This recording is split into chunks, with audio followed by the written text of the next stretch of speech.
This is the Ruckus and The Menace Sports Podcast. Oh no! We suck again! I'm getting confused. What game are you calling? I'm calling both games! It is caught by Kelsey! Touchdown! Kansas City! I need 3 of those things, baby! We ain't done yet! We ain't done yet! You like that? You like that? I like that! How's it going, Ruckus and The Menace Sports fam? You're listening to episode number 106 of the Ruckus and The Menace Sports Podcast. I'm Spence the Menace. And I'm Ruckus, always causing a ruckus. And welcome to another Ruckus and The Menace Sports production. As we go into our starting lineup, where there were numerous notable stories in our transaction log.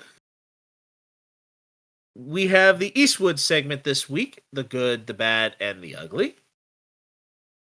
Our high heat as we head into the trade deadline period. We break down what we feel will be the case for the Western divisions. A color commentary this week. A little bit more about the home run derby and the All-Star game itself. And closing out with our stud and dud of the week. Ruckus, this has been one heck of a week that has been eventful for sports as a whole, and I'm even going to say international championships. And we're about a week and a half away from the Summer Olympics. So we're going to have even more coming up when it comes to that. I don't know how our Summer Olympics coverage is going to completely be, other than maybe just recapping what all has been going on, but I'm sure we are definitely going to be in tune with what the Olympics is bringing to the table on a week-by-week basis.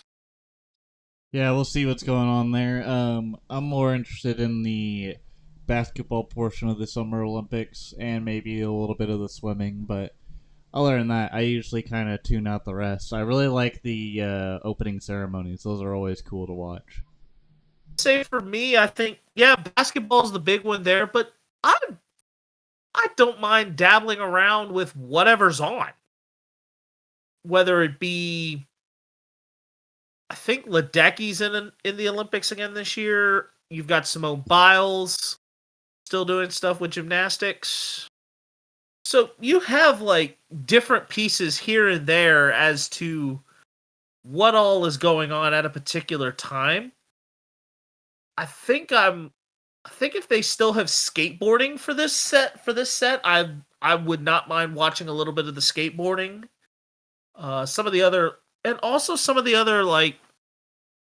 side of some other little side events. I mean, clearly swimming, diving. But I know that basketball is going to be a big part of it. I don't really know any of the swimmers this time around that are going to be in the Olympics, because I think... I mean, the notable one... I mean, Michael Phelps is actually going to be doing commentary now, because he's retired. Yeah. But I think as far as the women's side, I think the notable name still to look out for is Katie Ledecky.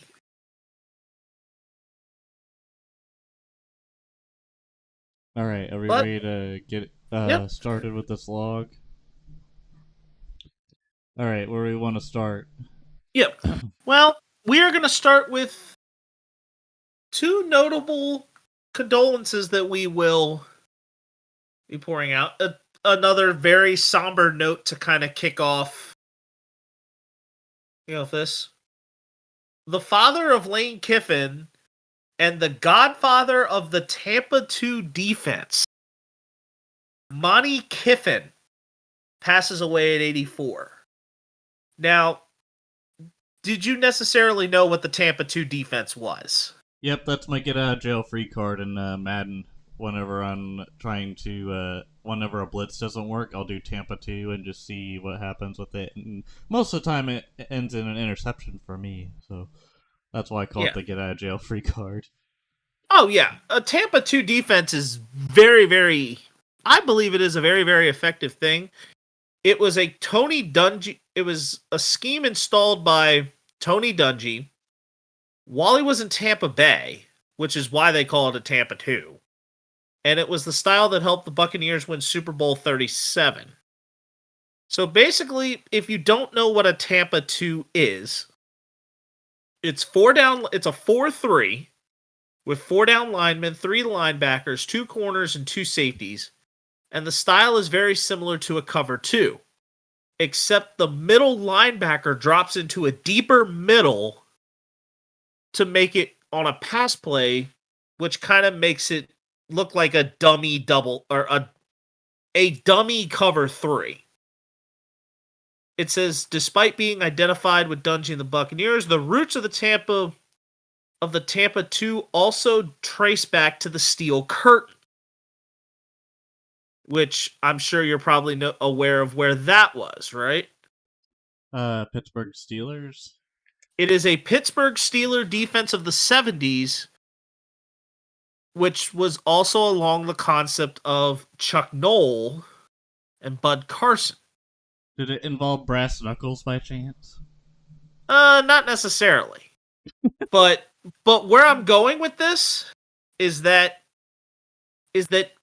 although it's known as the Tampa 2, it comes from the Chuck Noll family of coaching, which Dungy, in terms of in the coaching tree, is a part of. Because Dungy was mentored under Chuck Noll, it says, and the philosophy of it is really out of the 1975 Pittsburgh Steelers playbook, and really centered around Jack Lambert. So that's basically the real scheme of it. It's like in defending running plays, it's a single gap defense where each player is responsible for covering his own gap. So there's different. So that's really the main concept of the Tampa 2. And Ruckus uses it as a get out of jail free card. On the defense. Oh yeah, I love the Tampa 2, especially because I grew up in the loving Dungy as a coach. Especially when he was in Indianapolis with all of those accolades. But at the same time, I think I primarily spent more time in a standard 2, sometimes in a cover 2 man or a 2 man under is usually what I did. Sometimes I'd even go into a cover 3 or even a cover 4 if I needed. The second passing away that we had was that Jacoby Jones, the receiver who caught the Mile High Miracle, which was a throw in a game in the divisional series between the Baltimore Ravens and the Denver Broncos, pre-Peyton Manning. Actually, no. I think it might have been the first year with either the first year with Manning or just before he made it. I was thinking Tim Tebow, but who was the Denver quarterback during the Mile High Miracle? And that would have been the 2012 Broncos.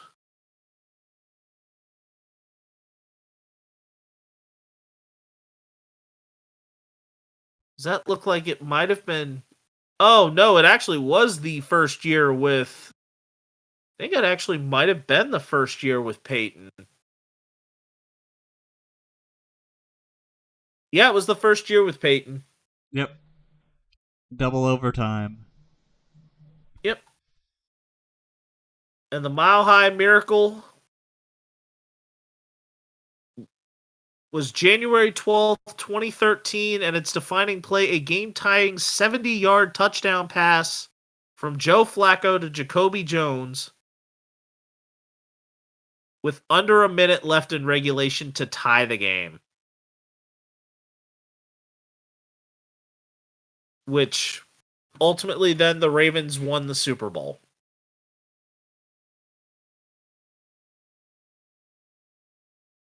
And Jacoby Jones passed away at age 40.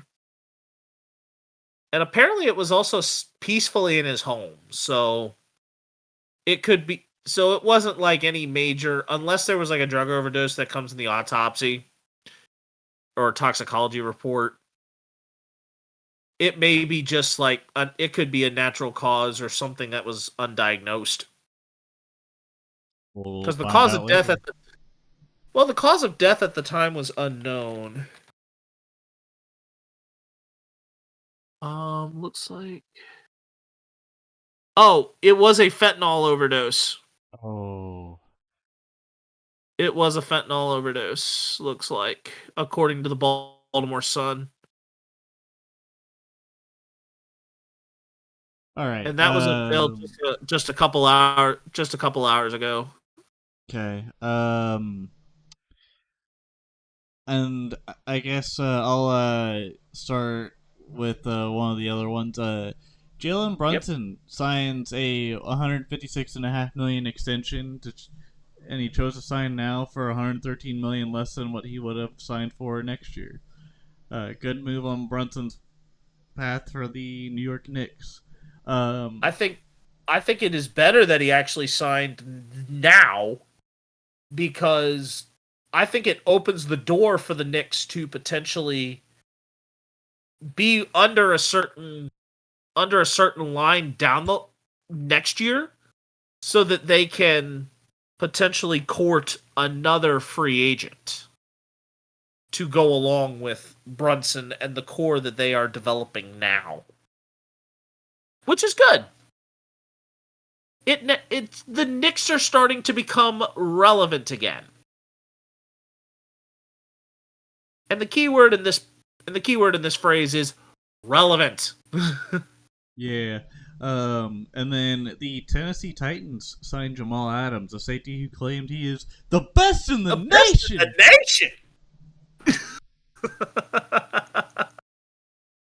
All right, Spence, go ahead with the other three. All right.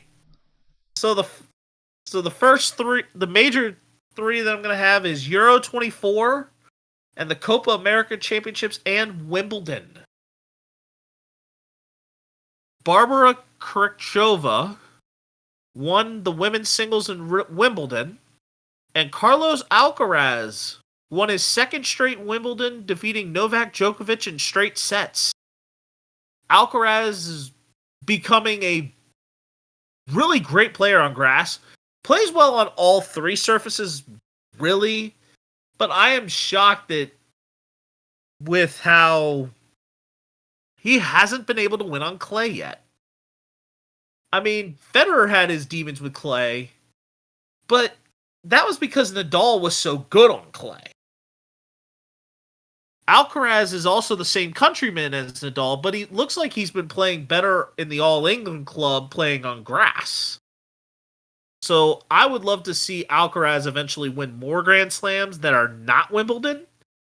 And I'm hoping it doesn't take him as long to win the French. But as far as Euro 24 and Copa America, Spain, though they picked up the men's Wimbledon title, they also pick up the men's European Championships with soccer, with football, in terms of actually using your foot. As Spain defeated England in the final 2-1. And Ruckus, there was a Spanish player on that team, 16 years old. There was a 16-year-old on that Spanish roster.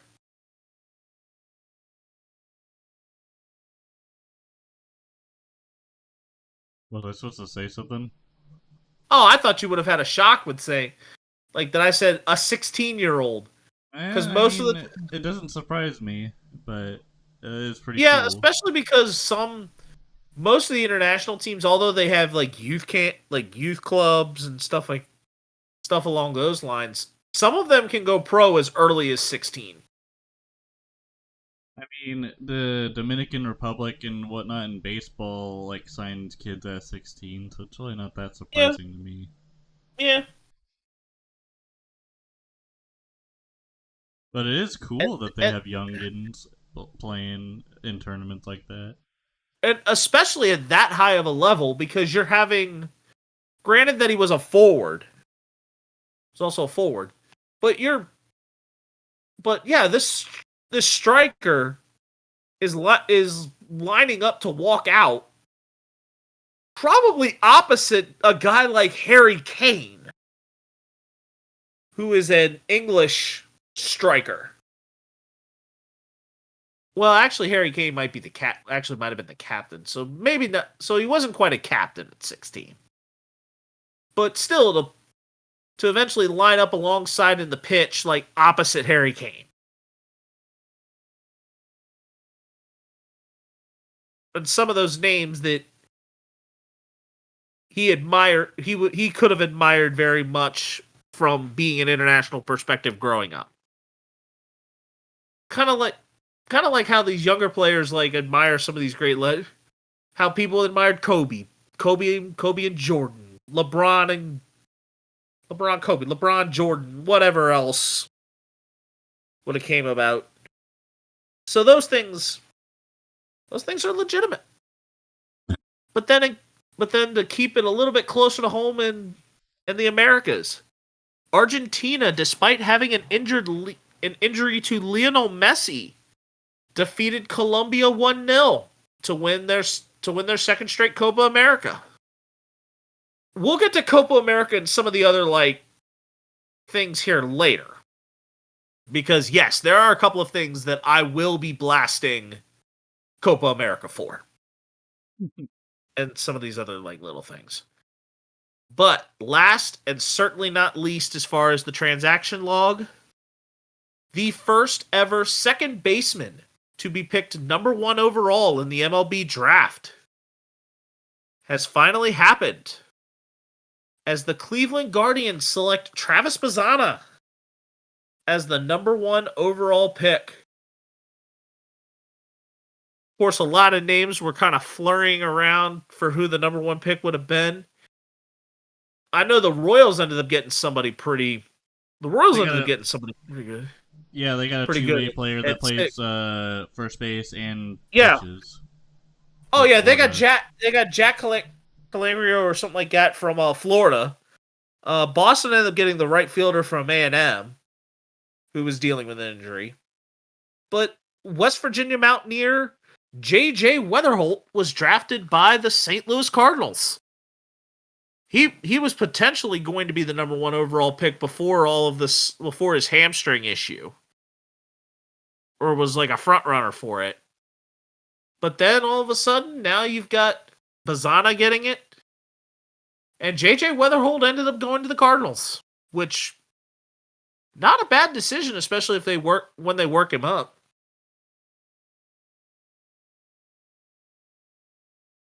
And this week also College Football 25 releases. And content will be coming shortly after the release, so that I can get a little bit used to what I'm needing to do before bringing what I'm going to do for you guys.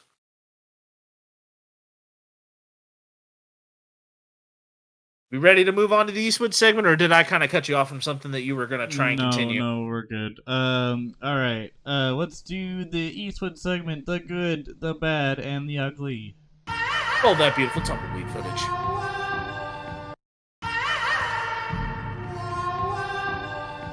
All right, I had to do it twice because you kind of interrupted it, but that's okay. All right, what is good in sports this week, Spanish? Well, what I was trying to do with that was trying to actually like kick it off with that statement. But I think the good this week was that the new home run derby rules have proven themselves to be very effective in execution. And the derby was good, even though our guy Bobby didn't win. Rubbing salt in the wound. Sour grapes.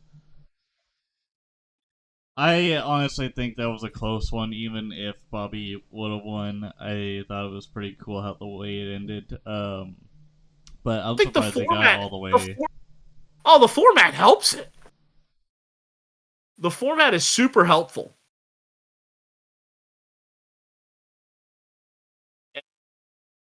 And I don't, and I would say this, I think for anyone in that stadium to leave that one and not be entertained, you must have done something wrong if you didn't.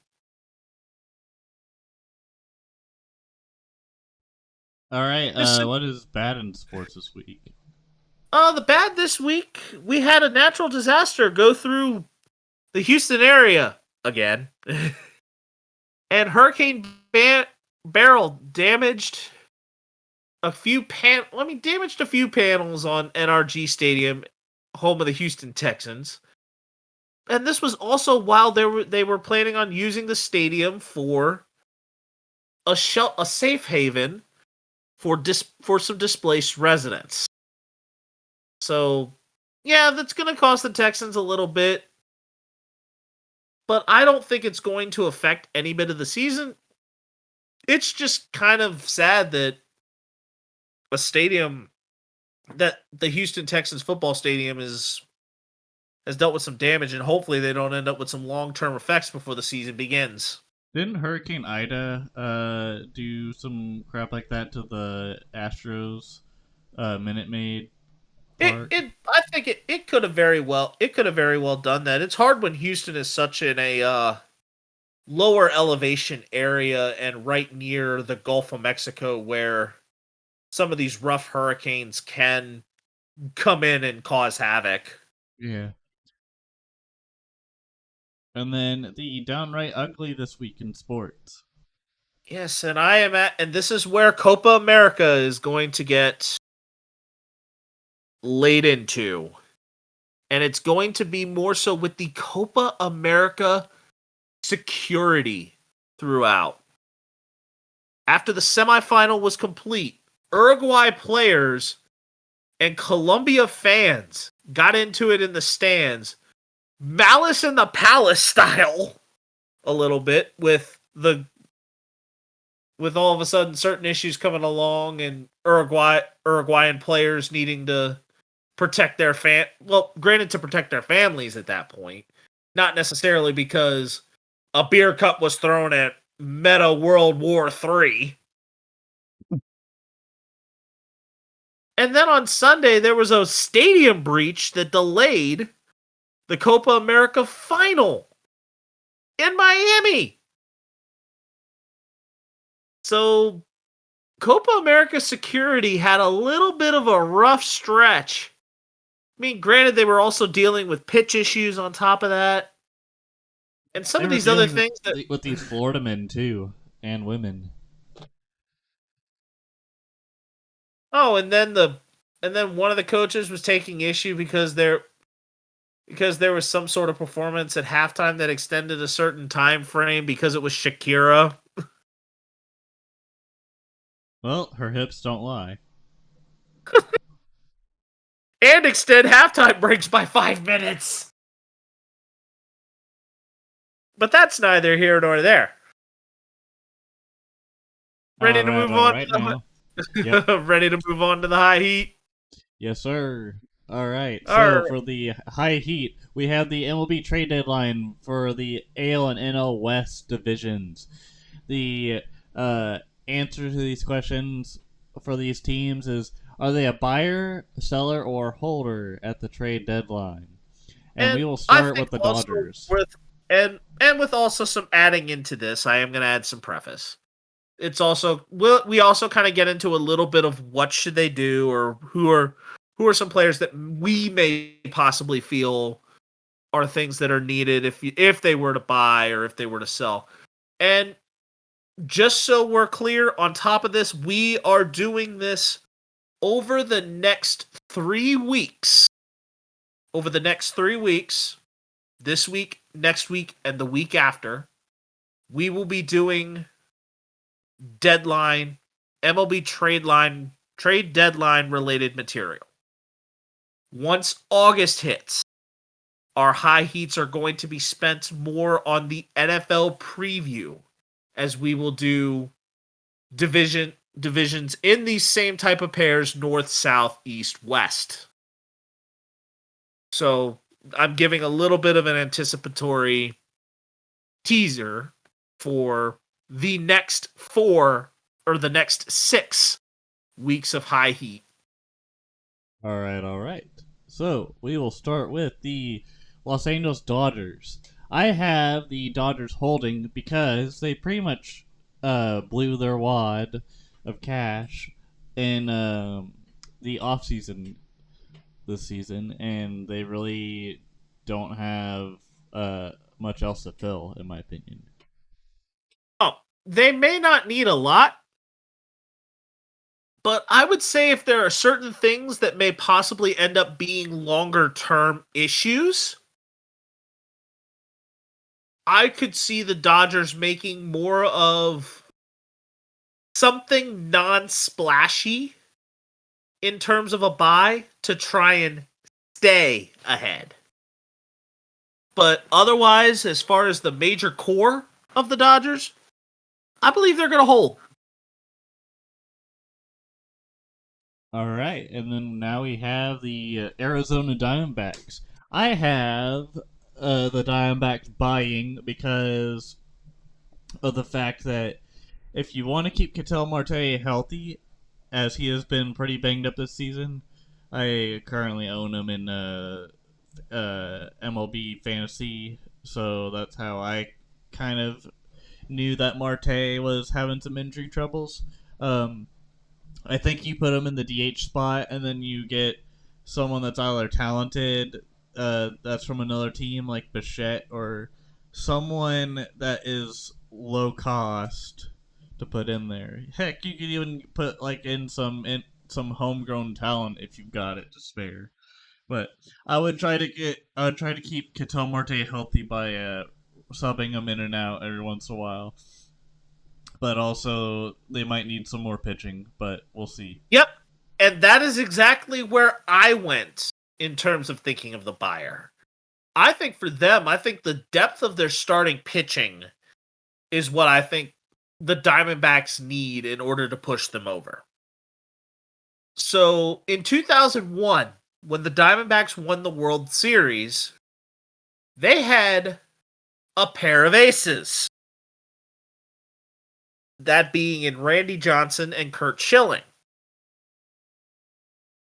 I wouldn't be surprised. You've got Zach Allen, who's probably the one ace. If they can buy reasonably for a potential ace in the making, I think that could work.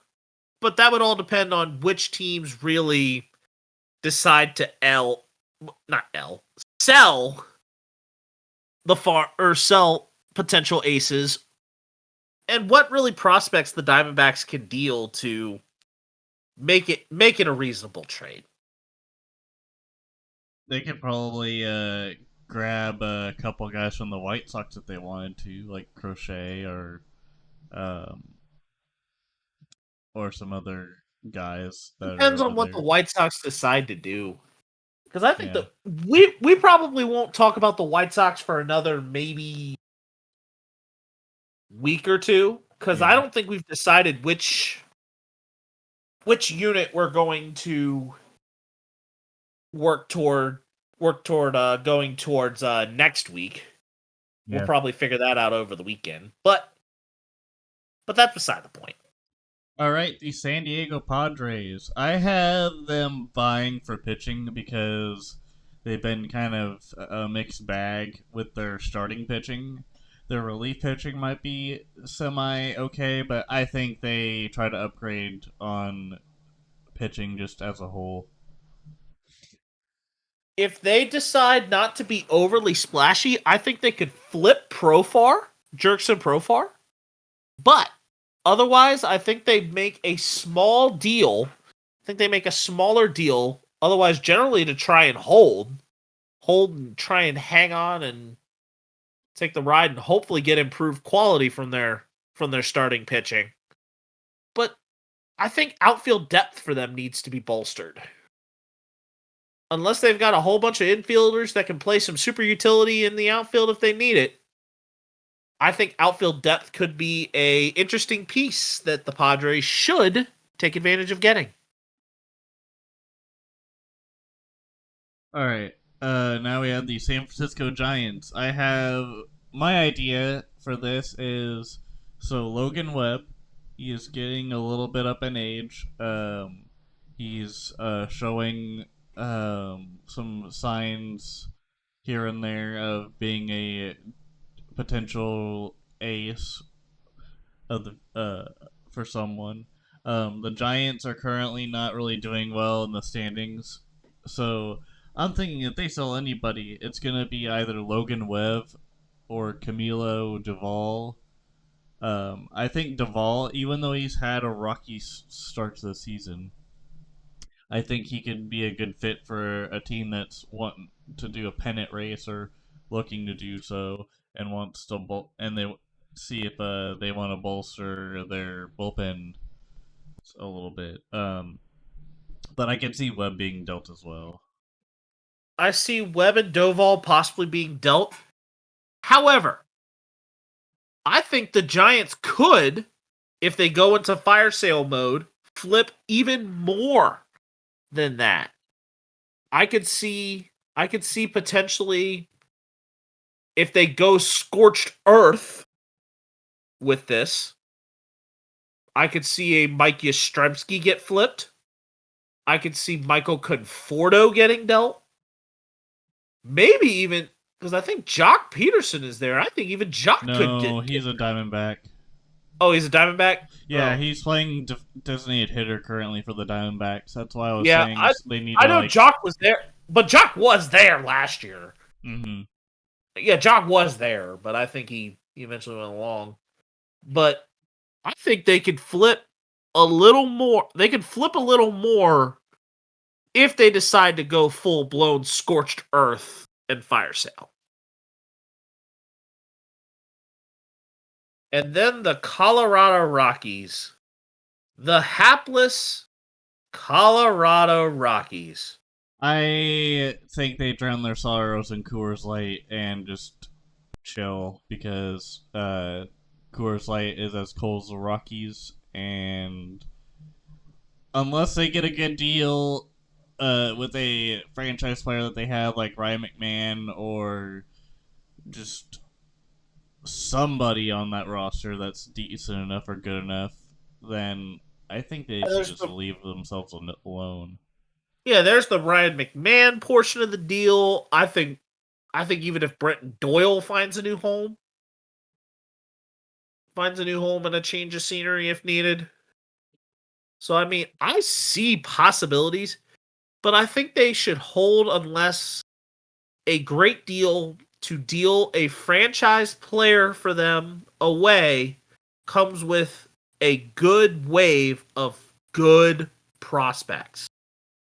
So really what the Rockies need to do is if they're flipping away, you're flipping away for prospects that you can build around for the future. And now we move on to the AL West. And Seattle Mariners will be our first team to examine. I don't know why, but apparently I didn't write anything for the Mariners, but I will say this. I think their relief pitching is semi-decent.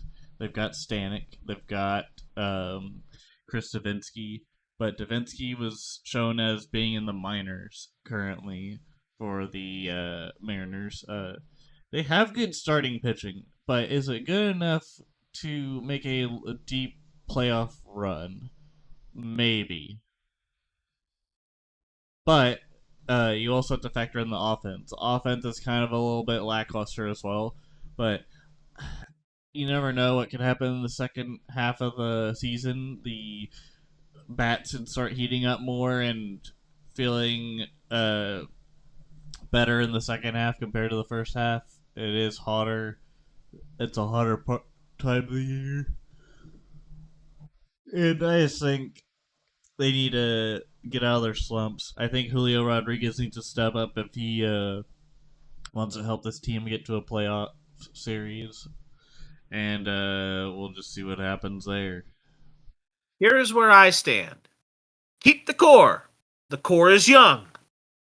But if you must trade, do not make the deal huge and get a veteran presence on that team. Whether it be an experienced infielder, outfielder, another catcher to support Cal Raleigh, or even experience for the rotation or bullpen. Just some sort of veteran presence. I would look at the uh, either the rotation or the bullpen if I'm doing pitching. I feel like if you don't want to piss off your current starting rotation, you get someone that's like could be a bullpen piece instead of a rotation piece because you don't really know the chemistry until Oh that yeah. that kind of Yeah, stuff but I happens. think it's just somebody with playoff or even championship experience that is not as high on a depth chart is what they need. The All right. Houston Astros. So for me, I put they need to get at least one more piece for the bullpen because your guy that you've had since 2017, Ryan Presley, is not in anymore. He's garbage. Throw him away. Hader kind of does good every once in a while, but he still gets shit on when it comes to certain times that he tries to go for a save or hold. But that's just been this whole season for him with the Astros in general. As for Ryan Presley, um, I think they definitely need to look at more starting rotation pieces too, because they literally had to run through the knife on Christian Javier, Framber Valdez, your pitcher, and Justin Verlander. He's not having Tommy John surgery, but he just came back from some type of injury and just hasn't been the same pitcher since. I think you need at least one more piece in the bullpen and a rotation guy or someone that can come in for the fifth spot in the rotation. I have prepare for Jose Altuve's retirement. Hold to get healthy, but find an Altuve replacement sooner rather than later. Jeremy Pena is going to be the shortstop for this Astros team. So really what the Astros should do is potentially look at second baseman to replace a potentially retiring soon Jose Altuve.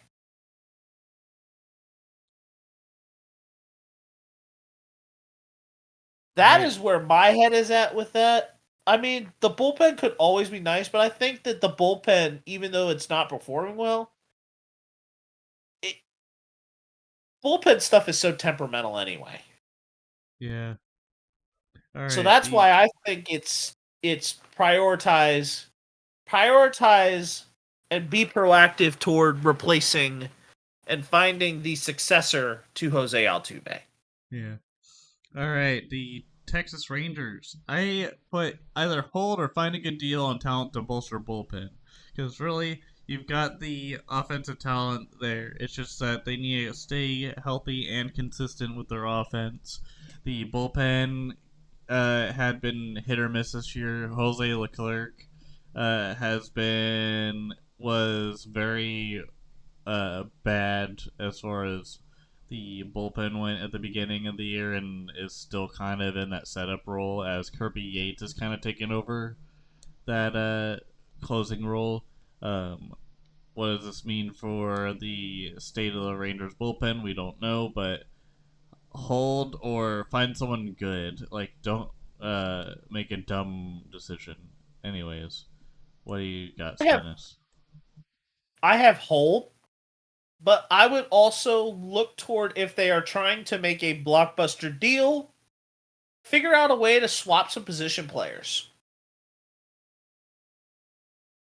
I think they can try and flip.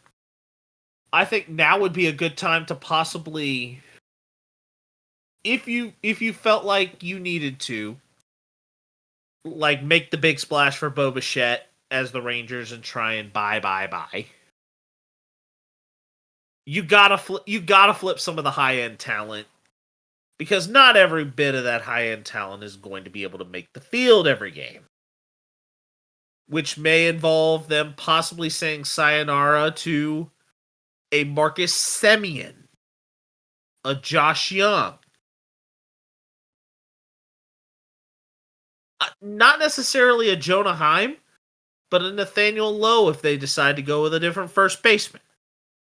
So they're going to have to probably either expend valuable pieces for bigger flips to try and flip bigger, or they're going to stay put. The next one is the Oakland Athletics. I think we are probably both in agreement with this one. Trade uh your uh your top trade targets like Langoliers and Rooker for high value prospects, or just make sure the deals aren't straight hot dog water. Flip, flip, flip, flip, flip. Flip for top trade targets that are there, such as Brent Rooker or Shea Langoliers. Mason Miller may be a stretch, but possibly worth the flip if the Oakland Athletics decide to do it. So their real thing is try and flip what they can to set the table for a complete rebuild heading into Las Vegas. Also, speaking of a stretch, the Los Angeles Angels. So I have that they should designate Anthony Rendon for assignment, which would mean they'd probably take the rest of his contract or cut it off and just straight up rebuild. Yeah, Tony Two Bags has ended up with the two bags having holes in them. Put this man out to pasture, and if a good deal comes along for somebody like a Taylor Ward, or a Joe Adell, sell those along for good prospects. That's basically what I think the Angels should do.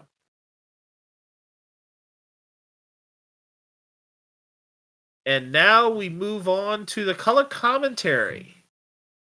Staying in the sport of baseball. And we talked about the home run derby a little bit more.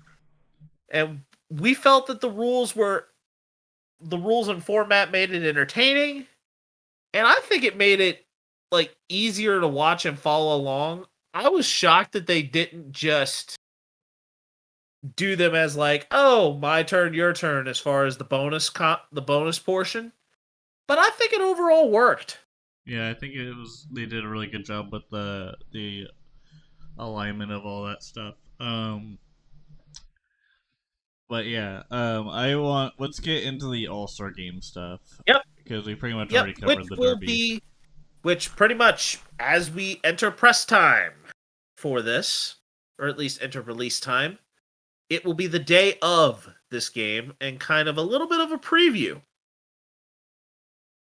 Corbin Burns is starting for the AL, but the highlight on the NL side is Paul Skeens, selected as the National League starter. Was this a good idea or a potential flight risk for the rookie?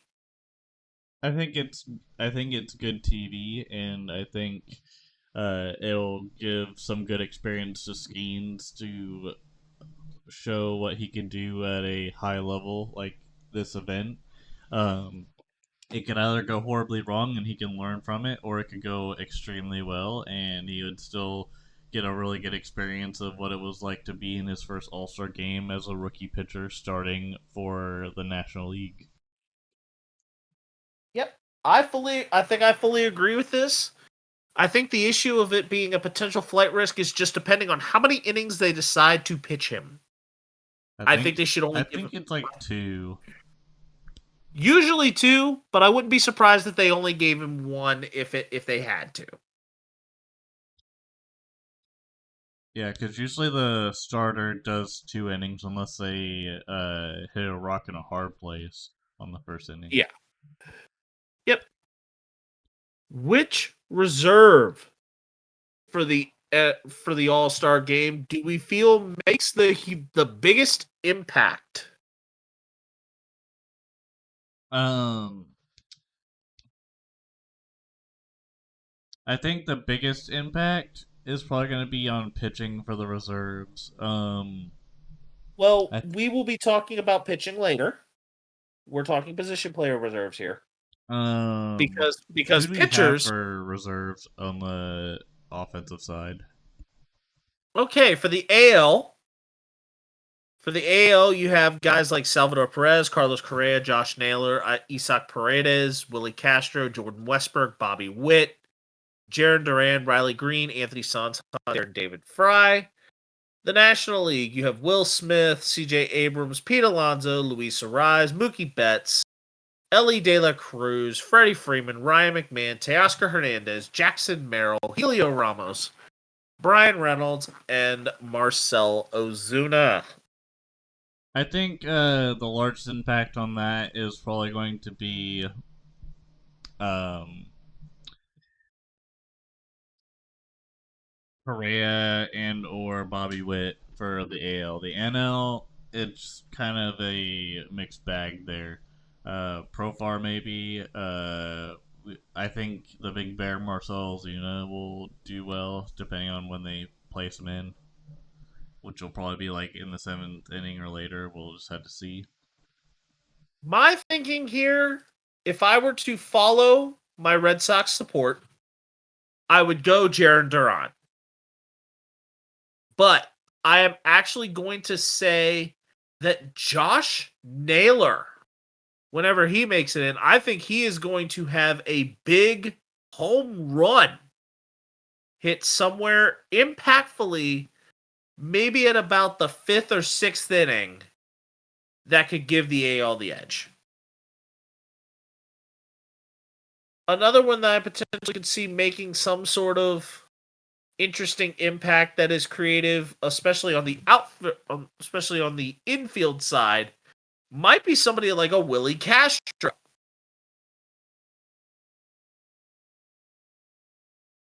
Now we go to the guys on the bump. Which pitcher do we feel will have a huge performance? I think it'd be cool to see Cole Reagans strike out the side, kind of like how, and have like a Shane Bieber kind of moment when the Guardians hosted the All Star game. But it'd be cool to see if Reagans gets us an inning because he is one of those All Star selections. But it could also be Seth Lugo that gets it. But Well, in all honesty, it'd be kind of cool to see if Corbin Burns does a good job or if Paul Skeens does well. Yeah, I'm going to say for the NL reserves as well, to go along with the first question, I think CJ Abrams could have an interesting game, all-star wise.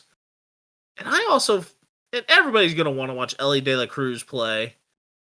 But I think it'll be Luis Ariz for the National League, if anything. But pitchers. In the AL, I am going to go Tarek Skubal. And I also will say that Mason Miller should have a good all-star game. But I think if it comes down to who's going to close it, it's going to be either Clay Holmes or Emmanuel Clase for the American League. For the National League, I'm going to say Tanner Scott as far as a reliever. But the starting pitchers, I mean, we know Skeens is going to be doing something electric. But I am also going to be looking at Shota Imanaga as a pitcher that could bring some electricity.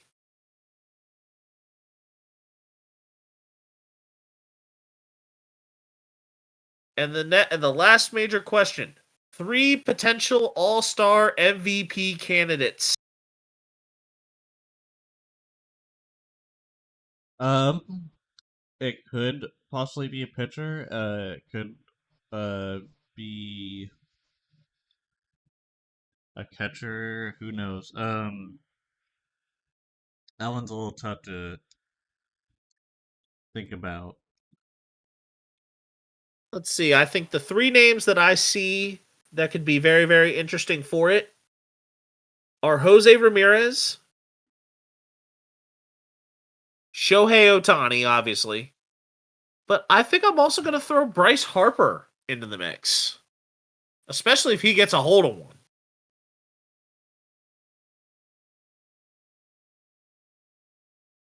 So I am going to throw Shohei Ohtani,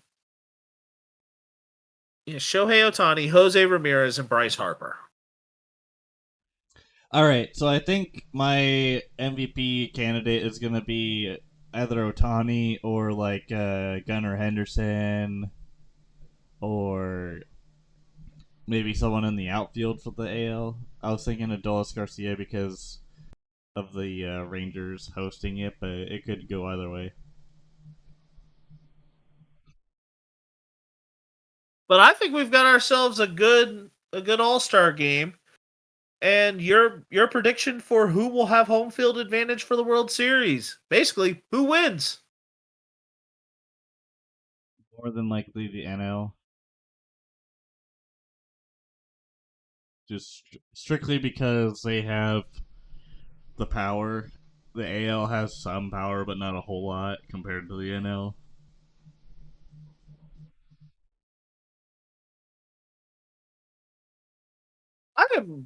I think I'm going to take the AL here. I think the AL probably has the most complete branch of hitting. They are the least experienced when it comes to pitchers for the All-Star game. But I don't think a lot of them but I think even a lot of the NL pitchers are not necessarily experienced with the All-Star game either. But I am going to take I think I'm definitely taking the I'm going to take the AL here. I think the AL win it maybe like a 6-5 or like it'll be within a safe situation game.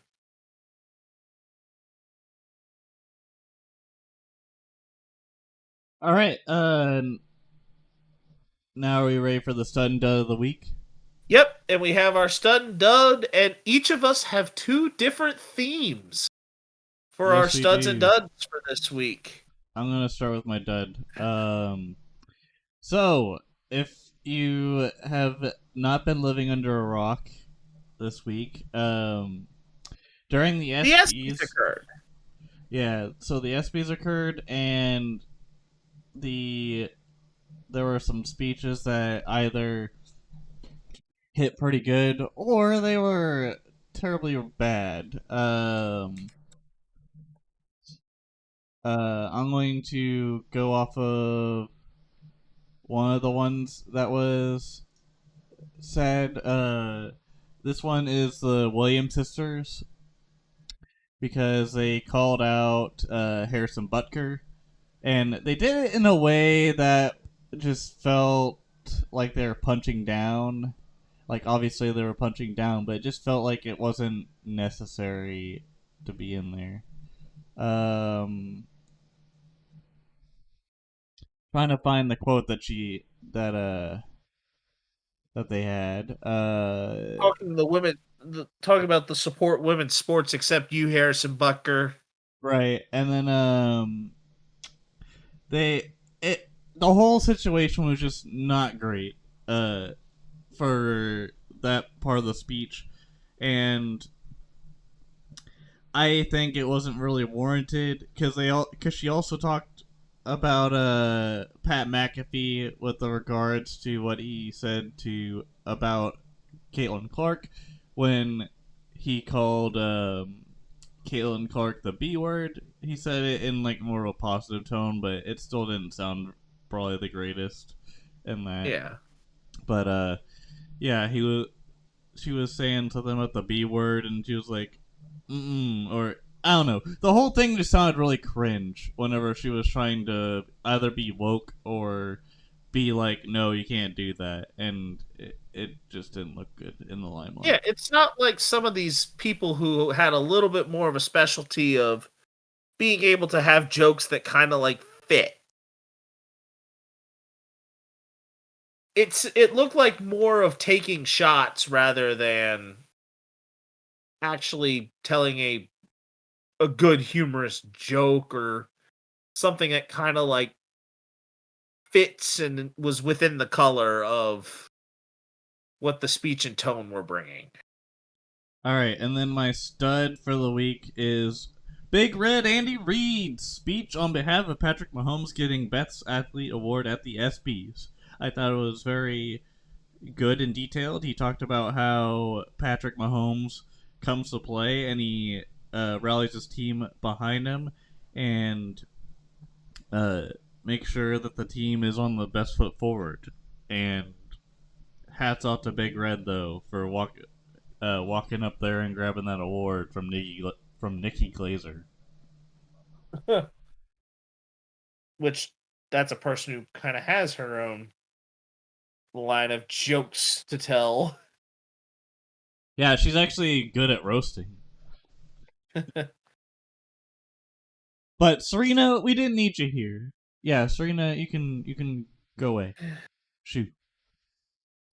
Anyways, see, doesn't sound very good coming out of my mouth, but also neither did for her. But anyways, go ahead, Spinnis. So, my stud. I am actually in the theme of celebrities for my stud and dud. And I am actually working toward using the Celebrity Allstar game, or the Celebrity Softball game, as a key thing. As music producer Foreign Tech and country radio host Bobby Bones are my studs for having impressive performances at the Celebrity Softball game. Both homered in the game. Foreign Tech actually hit a dinger, while Bobby Bones had to use the wheels to go inside the park. Foreign Tech even had an infield assist, throwing a runner out at home. And there was also a funny moment where the same person who got thrown out at home in that game charged the mound to get to Pedro Martinez. And Pedro Martinez is just whacking him with his glove. Like playfully, of course, but it was funny. However, my dud. I gotta give my first dud to Drake for making an absolutely terrible $300,000 bet on his native Canada to beat Argentina in the Copa America semifinal. And then after the Canadians lost, the Argentine national team trolls him on Twitter, on X, with the Kendrick Lamar song title Not Like Us in a post. And it just they went straight for Drake on that one. But the honorable mention was just earlier as Ingrid Andress performance of the national anthem at the Home Run Derby. The end result of this was more of a swing and a miss rather than knocking it out of the park. And I my God. I don't know who did it better, Fergie or Ingrid. Ingrid just sounded like she was dying out there, like she needed some water. Like halfway through the song, and then like there was parts where I was like, is she like okay? Like is she like? I was genuinely concerned like what the hell was going on, but it was bad. Like I watched it live, like literally It just was a couple of hours ago, and I was sitting in my living room going, "What the hell did I just watch?" it was it is a voice. I think it was a national anthem done by a voice that had absolutely not enough power to try and belt it the way that she tried for. Also, Absolutely none. Fergie at least had Fergie tried to make the national anthem sound within the style that she was going for. It just was absolutely a bad choice of arrangement for the style of the jazz national anthem. Ingrid Andress tried to sing it the normal way, but just has not enough power in the voice to really try it the way that she went for. The trolling on the comments section was probably absolutely. Some of them were hilarious, but some of them were just like, why though? I'll read a couple of the comments. Oh, the video is now private as of filming. Oh, so they took it entirely further than where even ESPN and such wanted it to go. Well, I think they didn't. Either their social media team didn't realize it, or they wanted to see what comments were coming out of it. But there was They a were lot not of prepared. They were not prepared for the amount of trolling that comment section had. dude. It was pretty rough. I was surprised that the video didn't have the comments disabled because I knew it was going to be bad. I just Oh wanted to yeah, see how bad people were going to roast. and it was.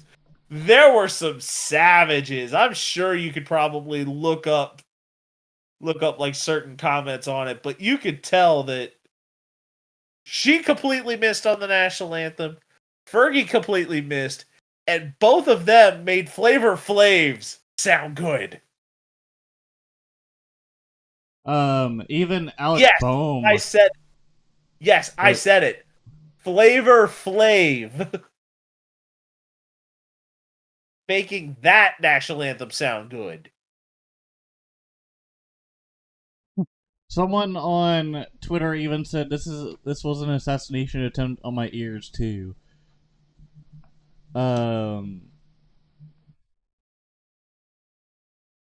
But like also there were a lot of people saying they never really heard of her. Oh, she is a newer country music star, but when I listened to just kind of like a small little snippet of what her voice sounds like on her own actual material, her voice just does not have a high powered voice for it. It's not like you don't have like it's the national anthem. You don't have to go in there trying for the Aretha Franklin, Mariah Carey pipes. You don't have to do that. Yep. Anyways, Chris Stapleton at the Super Bowl with the Eagles and Chiefs had one of the best renditions of the national anthem, and even though it was mostly him also playing guitar along with it, for a voice that does not have a ton of power like an Ingrid Andress, that is the direction you should have gone. all right. We Stay ready? in your lane. Stay in your lane. Take a second. All right. Ruckus. Ladies and gentlemen, thank you for listening to the Ruckus and The Menace Sports Podcast, the best sports podcast on the land. I am Ruckus, always causing a ruckus. Ruckus the Menace. And this is a Ruckus and Menace sports production. Thank you all for listening to our podcast and viewing it on YouTube. Leave a like, subscribe if you haven't already, and we'll catch you guys in the next one, episode 107.